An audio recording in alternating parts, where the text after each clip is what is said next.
Broadcasting live and around the world. From Cabana One, the only podcast that's all ball bearings. Your ultimate source for everything Fletch. Moon River. Whew. Thank you, Doc. You ever serve time? Laker Jim and his beat reporters will stop at nothing to make sure Fletch lives forever.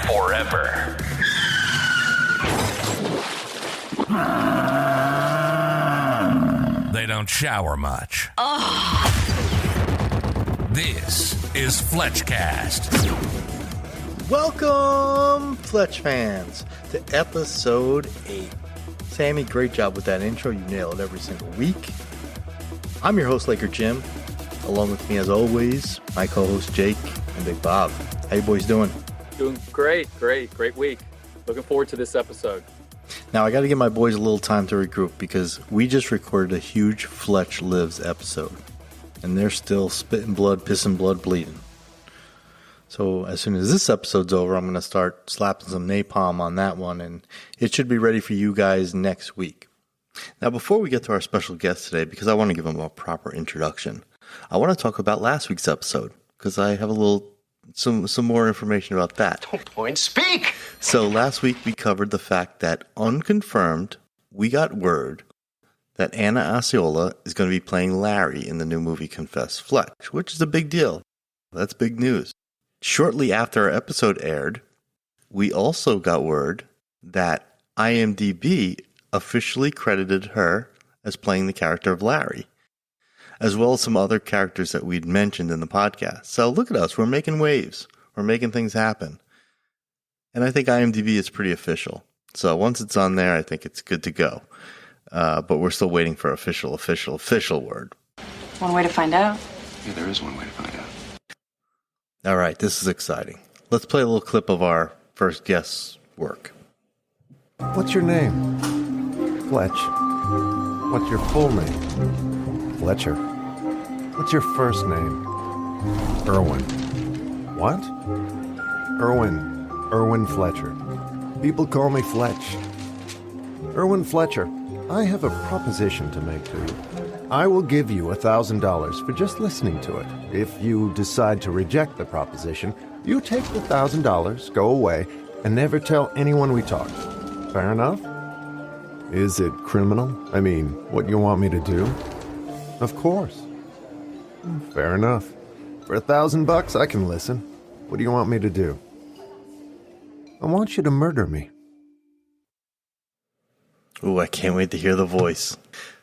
So give me a little music so I can introduce our guest on the podcast. Without further ado, let me introduce our guest this week. Now, it's not going to take Sherlock Holmes to figure out who our first guest is. Larry Holmes could figure it out. He's an award-winning voice actor. He's won 9 earphone awards, 1 Audie Award. He's been nominated 5 times. He's been named Best Voice 2008, 2009, 2010, 2011, 2012, 2013. 6 times. He's narrated over 200 audiobooks. You guys should be getting close. But of the 200 books, the most important, or I should say most importantly, he is the audio voice of Fletch and every other character in the literary Fletch universe. That's right, the narrator of the Fletch novels, Mr. Dan John Miller. Dan John, welcome to the Fletchcast. Right. Well, thank you for having me. Thank you very much. Yes. Pretty impressive. All those awards, they could just be made up. I don't even know, Great to be on this podcast. Now, there's so much we want to ask you about as far as the process and where the magic happens and all that good stuff. But why don't you start us at the very beginning and take us back to how you kind of got started as a voice actor? Okay. Let's see. So I was mainly a musician. and I've never had like a regular job, which is a lot of people. I'll talk to people and they're like, "Oh, that's so cool that you've never had a real job and you've always been, freelance and doing music and acting and this and that." And I was like, "Yeah, it's pretty cool when it's good, but it's very cyclical, where it just kind of goes back and forth, and so it's not for everybody."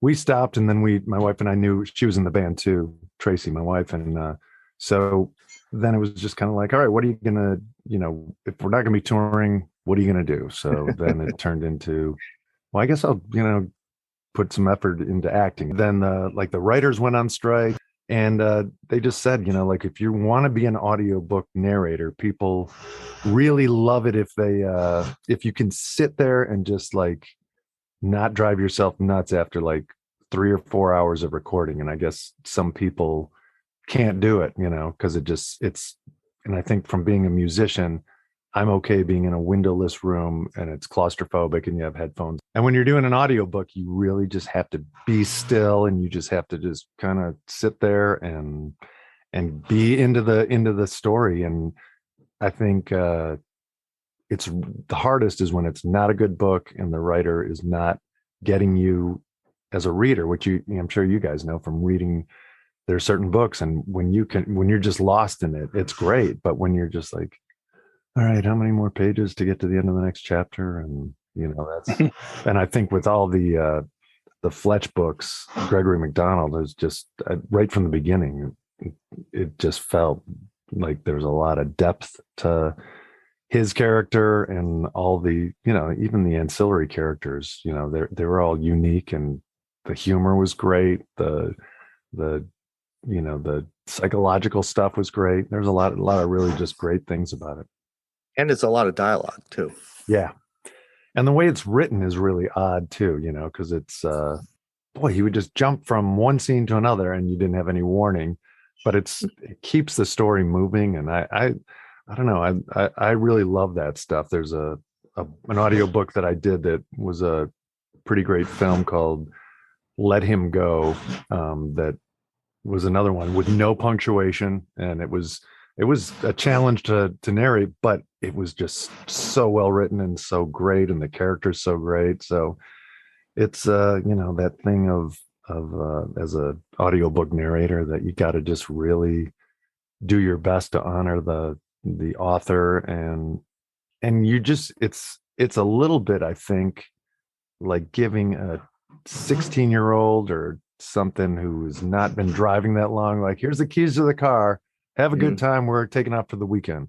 Because that's the question I had. Is there a lot of direction that goes with it? Is someone there with you, or is it just all on you? It depends. Like when I first started doing it, I think I did my first audiobook in 2008 or something like that. And at that time, I think there were fewer home studios and things going on. So I would go to a publisher, and there'd be a director who had read the book ahead of time, and the narrator should read the book ahead of time and, make notes and decide on what kind of voices you're going to have for the characters.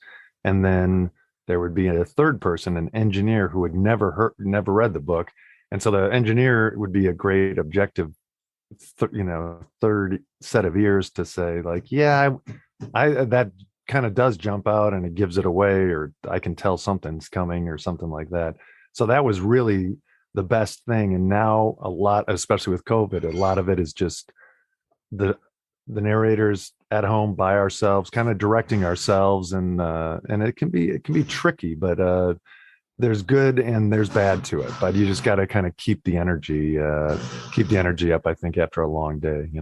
How long does it take to do a whole book? It depends. I did there was one that I did that was 33 hours called An American Tragedy. That's like a classic of American literature, and the movie A Place in the Sun, like with Montgomery Clift and Elizabeth Taylor, was based on one tiny excerpt from it. But it was, and it was a beast to narrate. It was really great. And then there was like a technical problem, but I remember that was like an emotional book. And there was a couple times where I was recording it by myself, and it was very like emotional scenes, and just the writing was so great, and I was just like really in tears. And then I'd get to the end of this thing and just be like, oh shit, I gotta redo that, And it's like, okay, I'll do that again. But that one was 32 hours, and I can't even remember how long it took to actually record it. That's like the finished hours. And then so for the Fletch books, I think those were like kind of shorter, but it was definitely trickier to record those. So I couldn't do those as fast as something that was more predictable as far as the writing style. But like if you did, like, say there was an 8-hour book and it was 8 finished hours, it'd probably take you about 4 days, depending on how picky you are. But just kind of going through it and just making sure that you got everything the way that.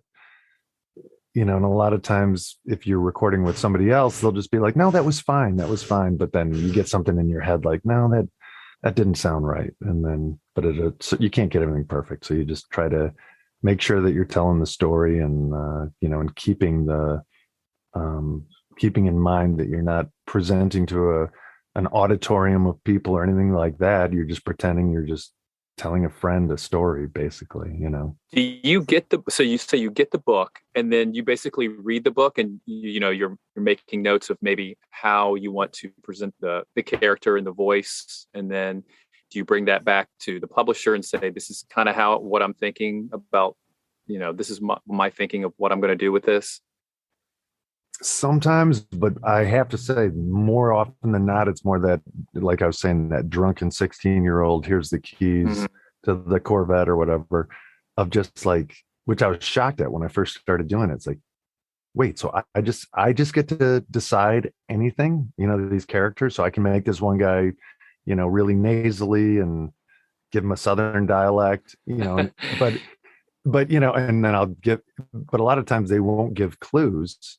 So but you need to make sure that they differentiate between themselves. So, but then there's also like different publishers want different things. So like, and different authors sometimes will say, nope, you got to do, just keep it kind of like, like if you guys were telling each other a story about, going to a Lakers, or whatever, you went to, got together with some friends to watch the game and this, crazy thing happened, that you wouldn't go into these intense character voices. You just be like, and then, and then this woman came over and she said, and you'd probably just use your voice. But then like, if you try to use a woman's voice, it can be good for some people. And then other people will be like, no, it sounds like a drag queen, or right. And the reverse for female narrators. Oh, it sounds like a transvestite or this and that. And what one person likes is the other person could really dislike.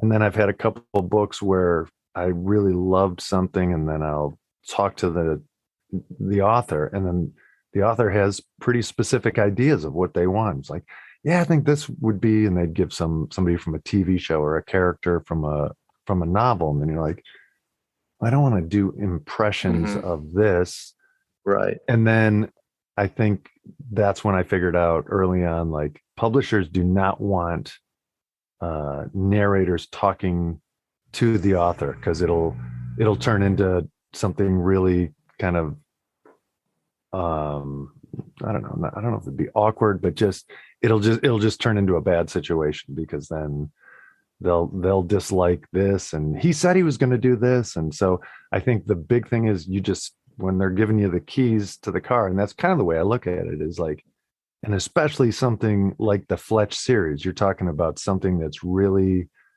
an author who is no longer with us, and his family is counting on you to do a good job and to honor the novels. And if you don't do a good job, then you're letting down a lot of people, and as well as the publisher. And then if they get a lot of complaints, and it's just like, you're not going to work again, probably, or so. And it's hard when you do a lot of them, because if you do a lot of audiobooks, which I've tried to slow down quite a bit and, mix it with other work. And I like it a lot more when I'm not doing as many, because then when you're doing fewer books, you can give better attention to it, I think, and approach it in more of a fresh state, I guess. I don't know. Well, I will tell you that Jason McDonald spoke very highly of you. And he also talked about what a wonderful musician you are as well. That's pretty nice. Yeah. That's funny. Yeah. I had no idea. So, yeah. We just, we sit in our windowless rooms and they throw scraps for us to feed. And then they just, they get a whip and a hose and they hose us off. And then they tell us, go ahead, start reading, boy, and put us back in our cages. So with the dialogue, especially in Fletch, so you go in and out of voices as we're hearing it. That's how you record it. Yep. Yeah. I mean, I think the hardest one for me, and I think it depends on what's going on in your life too, and you try not to let that interfere. But I remember there being something difficult going on, which I can't even. Karaoke Fletch. I listened to your karaoke Fletch. That was difficult. And I remember that was a good one though. And then I don't know, there were just so many things of just like, yeah, just trying to, like on, even just reading initially, like, we're going to Brazil. Okay. Yeah. Yeah. And then just looking at that and then trying to talk to, like I found somebody, through a friend who, spoke fluent Portuguese. Mm-hmm. And I tried to do that, like, cause I didn't, and just like, okay, here's what I need, and then, you're trying to match the inflection, even if you get the individual words right. So that was very challenging because I had not done Portuguese before. So it's you never know what's going to be. And, that was originally, when they said the series, I thought it was going to be, kind of be like that first one, which, I read, and then it's like, oh no, these are all over the place. Mm-hmm. And there's lots of different journeys ahead. So it's pretty cool. Well, the books were all released in one shot, right? So you had to do them all and finish them before they were released? I think I think I was late doing what I had promised, and which was not good. And the publisher was very patient, and Blackstone Audio, and they put trust in me. And I was like, you guys, I'm sorry, because I had some other things come up, and, just tried to get them. So I think they released them, maybe the first few, and then I was still finishing the last ones. But yeah, I think it all worked out okay, And you did all 11, right? Yeah. Yeah. And it was a little, I definitely feel that way with books, and especially with books, where you do a series of them, and just knowing with this one, it's like, okay, that's it, It's yeah. like, all right, see you later, I know it was a while ago, but did you have a favorite book of the series? The first one was obviously the easiest to just say, like, because I was learning so much about him. But with Confess Fletch, I think I'm trying to think at what point they stopped being. I almost felt like I liked them more as they went on, and with Flynn, the character of Flynn was such a great fun thing to, and then I know he got his own series, and that was right. Such a great thing. And Fletch and the Man Who, yes. Right, was and I, like, there was so much of that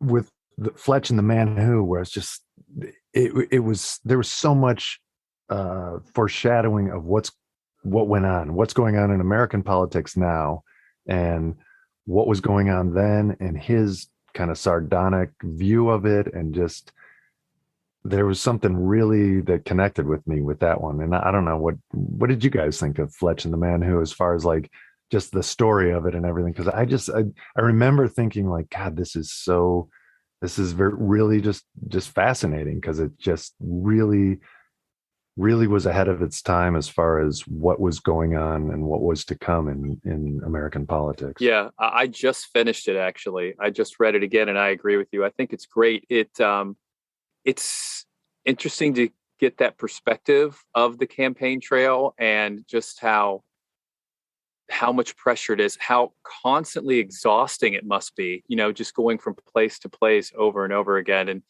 And well, we know what happens in the end, that pressure, gets to somebody. I won't Right. give it away, but yeah, I think Yeah. it's a great book. I mean, I'm a huge fan of all the books. But it's a great one. And I'm just reading, I'm listening to your Fletch 1 right now, which is so much fun to listen to. And I'll definitely be moving on to Fletch 2. That one was in Africa. Did you like that one? Yeah. Yeah. Yeah. I thought that one was cool too. Yeah. Yeah. So Dan, John, did you reference the movie at all before, preparation for doing the books? I think that was one thing that I did ask the publisher about was, if they wanted that, from an audiobook perspective, because I could see that maybe a lot of people who would potentially be a listener and who would buy the audiobook or listen to it, rent it, whatever, would have seen the movie and have no idea about the novels maybe. And they're like, oh yeah, right. And then I would think like, okay, if they're going to listen to that, or, should there be, something more to reflect that tone?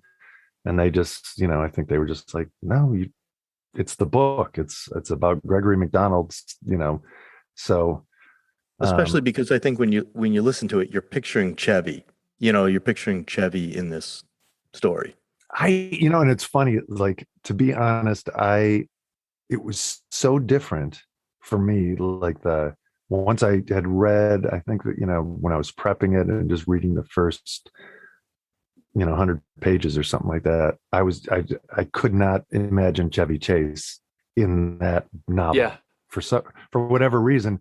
And maybe part of that was like, because if I get that in my head, I'm not gonna be able to give like a genuine thing. And the guy that I saw was almost like a John Hamm, Don Draper-ish kind of looking guy who was just kind of, just talk about foreshadowing. Yeah, really. Just kind of. Wait, why do you guys say that? Well, because he's our new Fletch. I did not. Are you serious? Yeah, John Hamm is our new Fletch. That's hilarious. I had no idea. That's really. You're kidding. Funny. I'll take credit for that then. They're doing Confess Fletch, and they've just wrapped filming, and it should be out early next year. Yeah, that's really funny. God. Yeah, and I was gonna say though, because how old is Fletch supposed to be in the first one? Well, it depends. Like in the first original novel, in Fletch, I believe he's somewhere in his late 20s. He had just gotten out of the military. You remember he was in the Marines. Yep. Chevy was much older than the character. Yeah, very much so. Supposed to be. Yeah, but it's like, I think even with looking back on when the Chevy, original Fletch movies came out, like if they had done that darker tone to it, it probably would not have been a hit, the way it was, because and that was just like to have his star power, to have him bring himself to, that's like something great actors do, is to bring, whatever idiosyncrasies or humor or energy, quirks, anything to each role. And I mean, I think that he probably brought that, and they were probably like, yeah, let's go with that. And obviously worked out pretty great. But that's really funny. Wow. That's what I just kept thinking of, like, the brooding of, and almost this like inner monologue disdain that he sometimes has for different things, but also just that kind of mischievousness too. It'll be interesting to see how that turns out. Did they, if they kept the, because it seems, my overall impression from the books is that, as I remember them, there was not that energy that Fletch put into disguises, right? And yeah, and right. So, like, it'll be interesting to see if they did that with with the new one with John Hamm, or if it's we've gone back and forth with the director, and they're not going to be doing a Chevy Chase impression. They're actually going to be trying to do it like closer to the book. Yeah. So it'll be more like the version in Confess Fletch. Although Flynn is not going to be in the novel or in the book, or I'm sorry, in the movie. In the movie. Right. Yeah. Oh, really? Okay. Yeah. They've decided that there's potential for his own series, so they decided to substitute that character. Ah, all right. Interesting. Well, when's it coming out? Do you guys know? Sometime next year, we believe. Wow, that's pretty cool. That's really funny. So all the Fletch books were recorded in your backyard studio? That's right. Yes. Vaudeville sounds, as I call it. Yes. How did they come to be? How did you come to get the Fletch novels? How were you approached to do them? I was approached by Blackstone Audio, and when they asked me if I was interested, it was they made sure to let me know that it was, coming from Gregory McDonald's estate and his family, and they are really, they really want to make sure that they get somebody that is going to do something that the family's going to be happy with, and is going to, so it was just like, do you want to audition for it? So that's what I did, was just an audition. And then I think I can't remember if they were like, yeah, they like it, they want to hear a little bit more how you would do this part. And then, yeah, so I just auditioned for it. And that was kind of it. And then it was like, all right, so we've got the series of all of them. Can you do that? Like, yeah, okay. And the guy, it was pretty funny. The gentleman who cast me for it is Grover Gardner, and he's a fantastic narrator, kind of a legend, and he does producing and casting for Blackstone as well. And he's kind of a legend, and he had done, I think you guys were mentioning that when the series came out originally, it might have been on like on tape, like a cassette tape or something.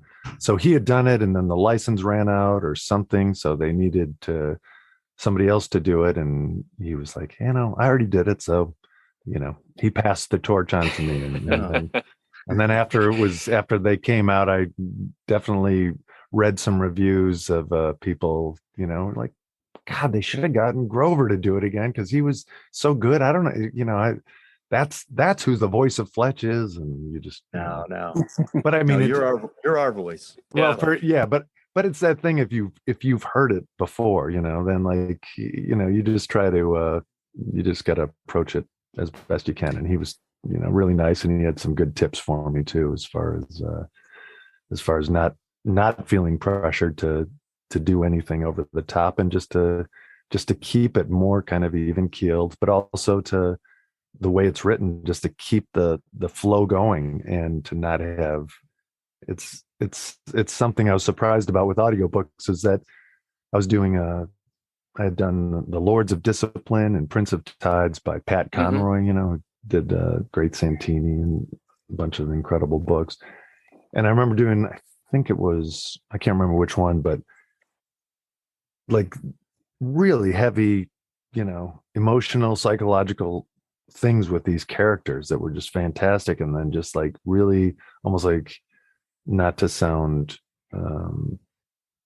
full of, I don't know, artifice or anything like that, but, like a painter or a musician, leaving space, whether it's white space or silence, or, having some, for an arrangement in music, but with dialogue and stuff, you want to leave some spaces where somebody's thinking. And I think that's the best dialogue, is when you've got dialogue going between two characters, and you get so far into it that you're not even thinking about it. And then it's just like one character says to another, whether they're cornering them or there's something in a relationship or something. And then it's like, and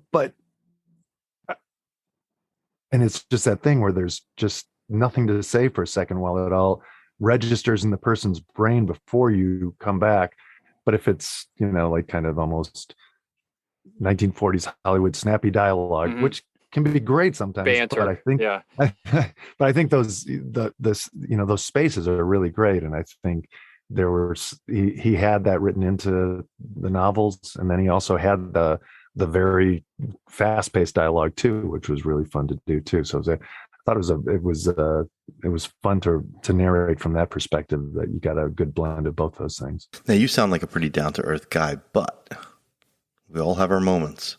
Have you ever been pushed to the point where you just felt like you had to unload on an audio tech the way William Shatner has done multiple times, infamously, multiple times? No, I haven't. Because I am. I think I'm probably. I think that would just be so funny, But I really. Have you heard those? I've heard those and the Orson Welles, and then like the Buddy, even the Buddy Rich. Have you guys ever heard those? The Buddy Rich. Oh yeah, that's a horrible one. Right. Yep. Well, There's just don't do the lots of Orson those, Welles, so the commercial retakes with the wine or whatever it was. Remember that? Oh, that was right. That's it. That's it. Parmesan. That's Yes. My brother and I go back and forth with those YouTube commercials all the time. He's like, Shatner's like, don't tell me how to do it. It sickens me. Sabotage. Yeah. But the thing about Shatner I thought was pretty funny was that he, as much of, with him being the way he was laughing about it. He's like, okay, okay, I'll do it your way. I'll do it your way. The guy wanted to kill himself. It's just painful, and the guy's just trying to backtrack, and it's just like, oh God. But it is funny though. Like I've been in sessions where, like for voiceover, because it doesn't really happen in audiobooks, but with voiceover sessions where, like, if you're on with a bunch of people from an ad agency and there's a producer and all that, and if you can get anybody, I think, just second guessing how they're pronouncing almost any word, and just like, yeah, could you, it just sounds weird because you're kind of really pushing that L, and you're just like, I am, and then I think those guys probably just like to mess with people once in a while, where you're just like, are they messing with me? I think they are, or they're bored, or they're just trying to see justify themselves.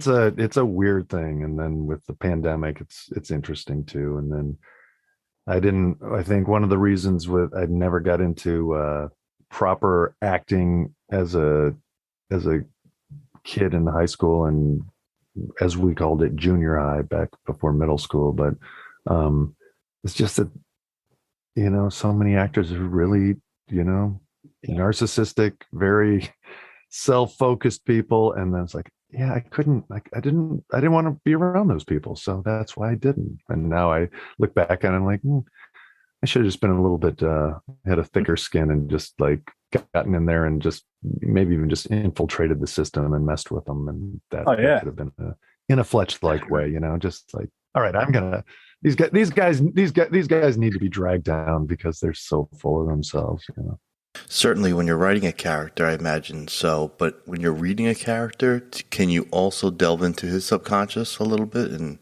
was there anything in Fletch that you felt? There was a lot of damage in Fletch, but I really felt that way. Like reading was like, this guy is really damaged, and he's, and I can relate to that because I'm a very, easygoing, amicable guy, but there's, my wife has said that. She's like, you just don't seem happy, since your brother, and I'm like, I know, I'm trying. And then, like, one of the most depressing things, my daughter, who's 12 now, told my wife, it's like, Daddy seems really happy lately or something. Like, what do you mean? I'm happy all the time, like.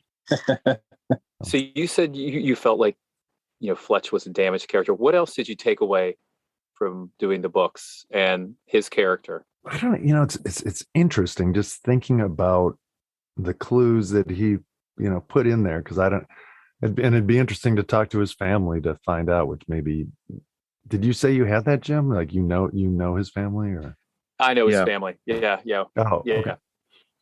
And, like what his motivation was, or his inspiration, because I never found that out, or I didn't, I just tried to take the novels for what they were and bring a little bit of myself to it. And also, and it is really funny that they got John Hamm to do that, because it really was. I saw that. That kind of freaked us out when you said that. I saw that in. I mean, that was the face I had, and it's like, just even the way the barefoot, just everything about it just seemed to be such a fit for the way, a lot of it was the kind of Mad Men West Coast kind of thing, and just and then also kind of like somebody with who's got a really good heart and is for the underdog and wants to, but is also just kind of just headed for some kind of something pretty tragic, or like not really a death wish, but almost that kind of thing of just like, fuck it, like what and I think that's been something even from a Chevy Chase thing. I have always been a big basketball fan, and as a kid, we used to, when the Pistons won 16 games right before they drafted Isaiah and they played in the Silverdome, we used to go and we'd buy $3 tickets that were like the third level, and the way they had it was the Silverdome was this huge place. They'd put a curtain across like a half of it, and it was just the worst place to see basketball in. But it was great. So we would play, $3 to get in, and then nobody was going to the games because it was like, it was probably 1981 or something like that, and then we'd just find the courtside seat stubs, and when they'd say, can I see your tickets, we'd just show them the courtside seats from some other game. Oh, okay, go ahead, and just sit there. And then I would then we got to the point where we were making, this is pre-computers, of course, but we were making press passes. So we had index cards.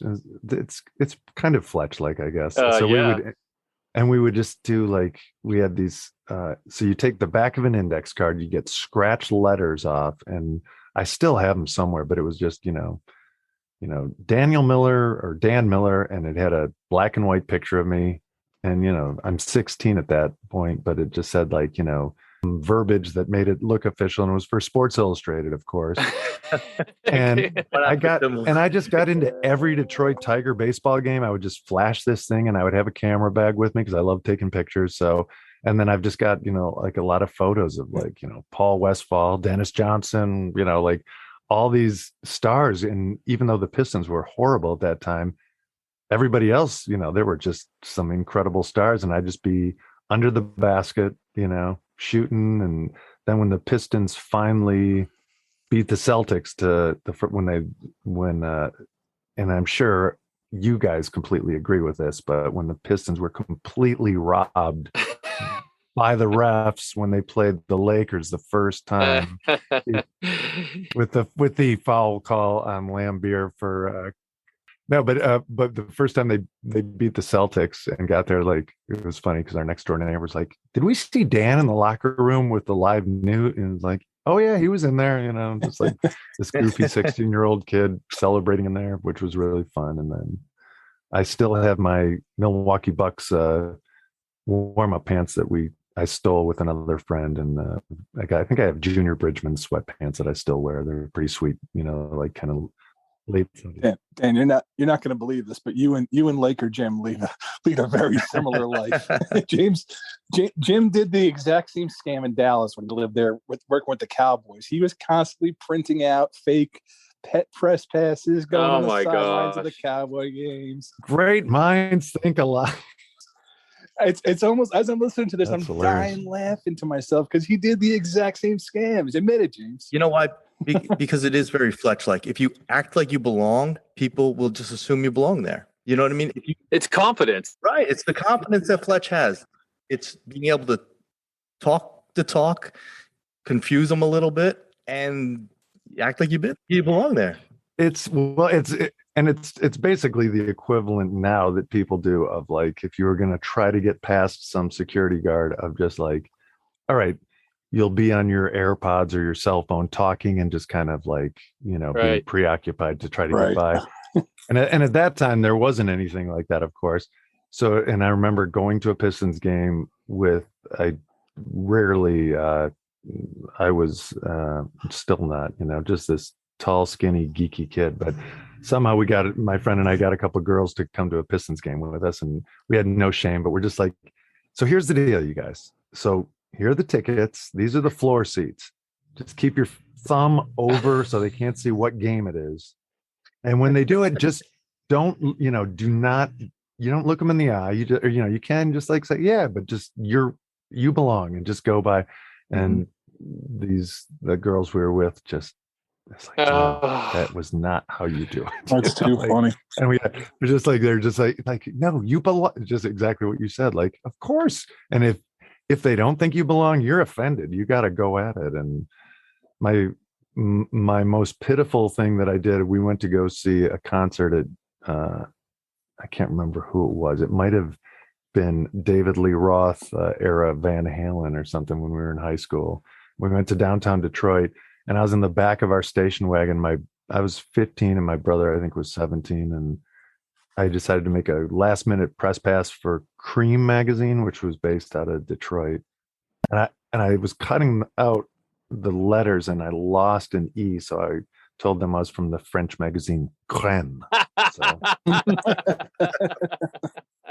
And I did get backstage, but there was nothing. I think I got followed, and I was like, this is different. This is more menacing. Backstage, Van Halen was more menacing than the Pistons, so I got out. Great.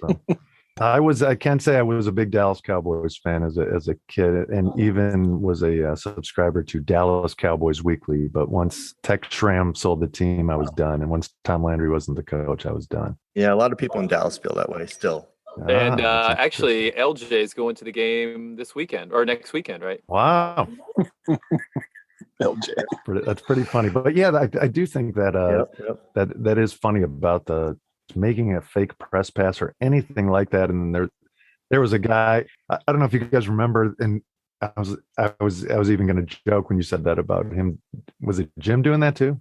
Yeah, that was me. We did it so many times. You know what was super easy? Parking passes. That was the easiest. I don't know. Should there be like some kind of genetic test? Like, do we have some kind of somebody like? Yeah, you guys are like kindred spirits or something.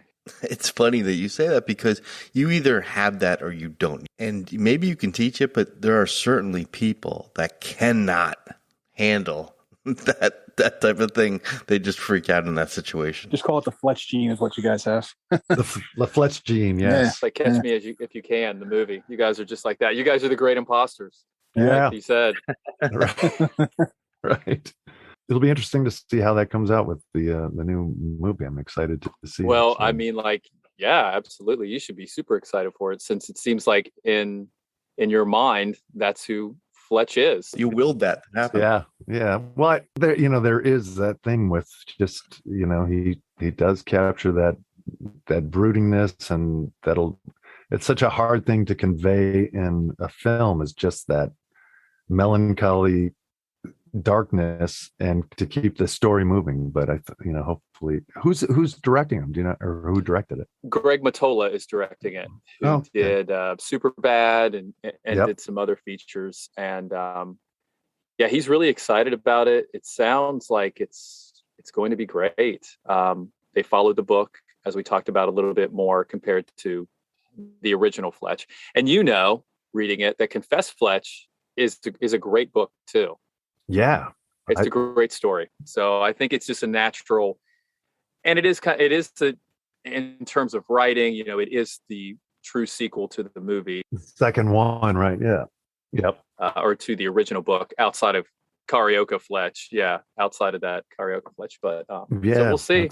That's exciting. Well, I mean, and it's got to be great for the family too. Just that it stays in people's minds, and we'll get people to go and read the book or listening to or whatever. Yeah.